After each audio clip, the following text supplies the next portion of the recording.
أنواع الجمهور النصراوي حسب تحليل الأطباء النفسيين. النوع الأول نصراوي مفهي، هذا اللي الحين يشجع النادي بس ما يتابع مبارياته لأنه متأكد أنه بينهزم. وهذا النوع لحق على جيل ماجد عبد الله، بس تقول له هزمناكم يقول تحكيم، تقول له وش وضع فريقكم يقول يا ماجد، ودايم يحسسك ودايم يحسسك أن النصر فريق منافس وغصب يصير نادي كبير. النوع الثاني نصراوي متخفي، هذا النوع تسأله وش تشجع يقول ما أتابع الدوري السعودي بس أتابع الإنجليزي والإسباني والإيطالي، لأن الأندية السعودية ما فيها نادي يفتح النفس.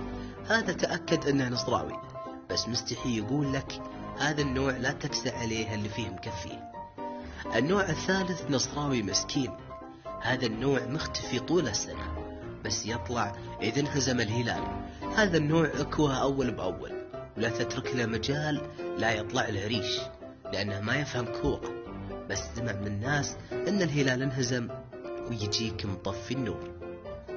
النوع الرابع نصراوي جاحد، هذا تدري أنه نصراوي بس يعني أني تركت النصر وأشجع اللعب الحلو، ما عليك منه كذاب. يقول لك كذا عشان ما تطقطق عليه وتخليه يندم أنه شجع هالفريق. هالنوعية عطها الجرعات العلاجية 3 مرات يوميا. نصراوي خبل، هذا يدربي راسه وعبارته محدودة تتغير حسب الظروف. تسأله وش اسمك يقول العالمية صعبة قوية، ودائما يردد أسماء الأندية اللي فازت على الهلال. هالنوعية سهل التعامل معها بس طلع له صورة جحفلي يغمى عليه على طول، بس تأكد أن المستشفى قريب. دمتم بود.